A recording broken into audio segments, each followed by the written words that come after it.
Hello and welcome back to part 2 of Bob's Banged Up Diary Room. This week I'm going to talk about 3 specific areas that featured in the second episode of Banged Up. The areas of discussion for today are the arrival of the adult ex-offenders and the impact that it had on the young lads as we walked on the wing, the dominance of the pads, the wing and the cleanliness of the prison, and finally the workshops such as the Restorative Justice Programme and the impact that it had on Pat of Scotland and Danny Heafy. So let's get straight down to it and let me give you an insider's guide of what really went on and to tell you what the cameras didn't show, such as the banter between the adult ex-offenders as we were getting ready to go back into prison for the first time. In all honesty, every one of us had serious concerns, and if the truth really be known, most of us were shitting ourselves at the thought of being locked up again, especially on a voluntary basis. We were then told by the production team in what order we'd be going back on into the prison, me being first. Mr. Follett, one of the prison officers, then called me and Luke Williams forward to walk on. As you've seen on the expression of the young lads and their very meek and unsure bravado, the game was just about to change. Before walking on the wing, me and the lads had agreed that we were going to treat this programme and this little look at prison and prison life as if we were in prison for real, and that we would take no shit from these young lads. It's also worth noting that we'd also read reports on our new pad mates, so we knew who we were getting padded up with. And to tell you the truth, not one of them posed us any danger in any way, shape or form. So in walked me and Luke, and the rest of the lads followed 2 by 2, and we were escorted to our cells by the prison officers. As I walked into my pad, I turned around and I shouted over the landing, "Who the F is Daniel Cook?" And with horror in his eyes, a local lad from my own town of Liverpool made himself known to me. I told him to get out to my pad now. None of this was shown on TV, but this was the beginning of me and the lads taking over the pads and ultimately taking control of the wing. So my first night and that of the lads, it was all about getting to know our pad mates, who they were, where they were from, and so on and so on. I told young Dan that I was still serving a 5-year prison sentence, which it wasn't. And as part of my rehabilitation programme, by taking part in this project, I'd get early release.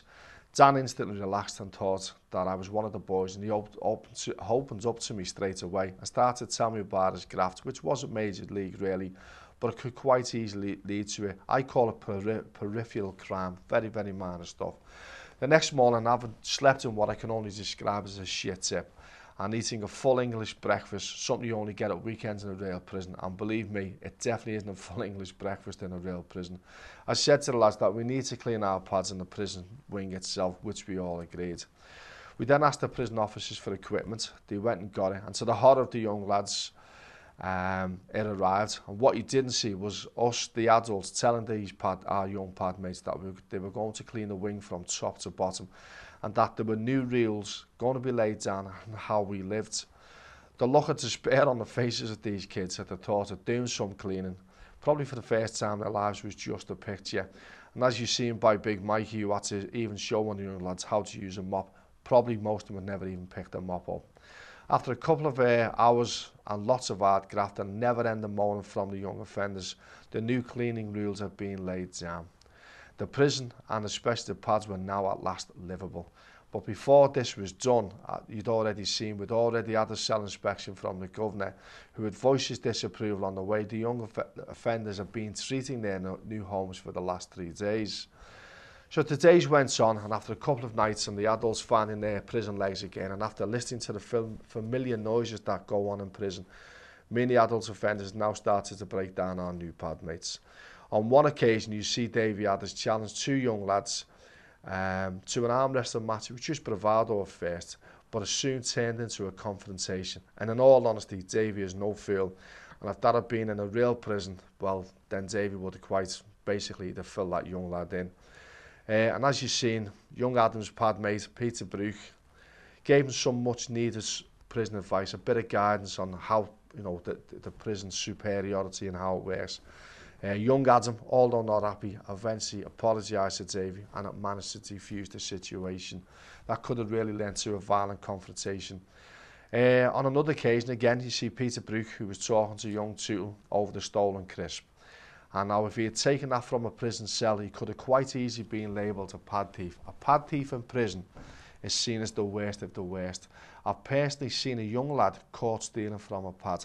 These lads put his hands in the door and slammed the door shut, breaking every finger and nearly severing his hands. And as Rab said, you can get yourself slashed for being a fucking pad thief. Well, that's true. So the male dominance of the pads was now starting to take place, and these young offenders or young lads were now starting to understand that when you are in prison, you don't always get it your own way. On a personal note, and after a couple of days, I was really getting pissed with the way things were going. And on my third night of being back in prison and having been banged up again, I started to get wound up. You will not see any of this on TV. This is true insider information. I asked my pad mate about his criminal career, and he made a mistake of telling me that he'd been involved or played a very small part in something. And to Dan's horror, I turned on him, threatened him with violence. I then launched him and his stuff out of the pad, which is what goes on. Dan, now shitting himself, had to move into a new pad with somebody else. I spent the rest of the night pacing the floor and talking to myself, voicing my opinion that I wasn't happy. In the programme, you'll see me walk out of the canteen saying I can't eat with them. Basically what it was, I'd been in, voiced my opinion to these young lads in a very aggressive manner. I'd also had words with the ex-offenders and the production crew and the prison staff. A meeting was called shortly after, and I voiced my concerns, and I told them how I seen that the programme was going wrong, and that it had been voiced and described as the UK's biggest social experiment in the last 30 years, and it wasn't working as far as I was concerned. And how we had a social responsibility to 60 million people and 20 parents, and we were making life very comfortable for these lads. We all agreed that we needed to step up a gear, which we did. The programme then, from that second on, turned into a sneak preview of what prison and prison life is all about. From that moment on, it became an emotional roller coaster for all concerned, including prison officers and production crew. If you've seen in last week's show, you will have seen the inmates go and take part in practical workshop employment. In prison, this is the norm. All prisons across the UK are working establishments, and other than illness or disabilities, inmates have to work. The idea behind this part of the project is to show the young offenders that you are not allowed to sleep in your bed all day. You are not allowed to relax in your pad all day.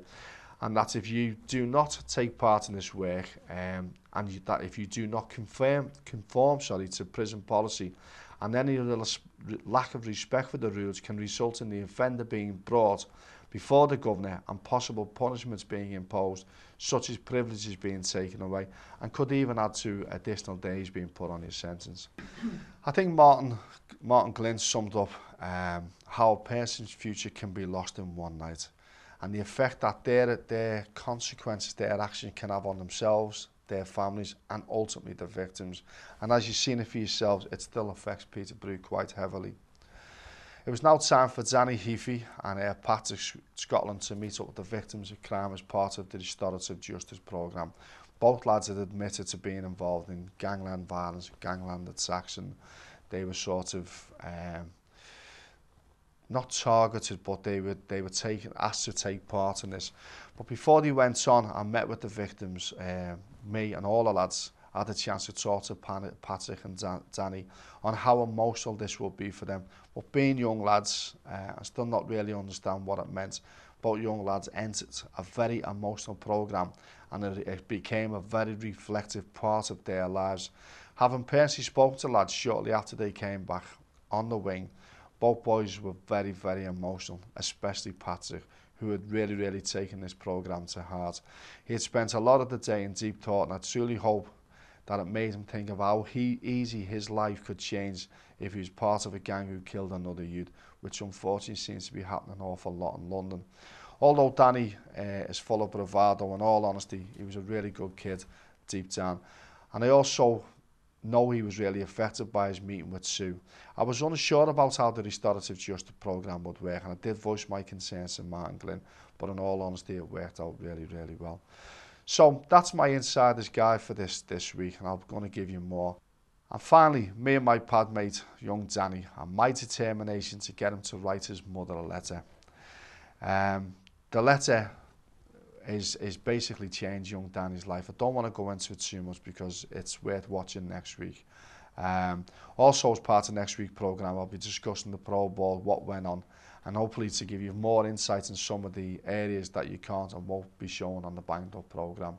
If you have any questions you wish to ask me, please again email me at bob@cib-uk.co.uk and I'll be quite happy to answer any questions.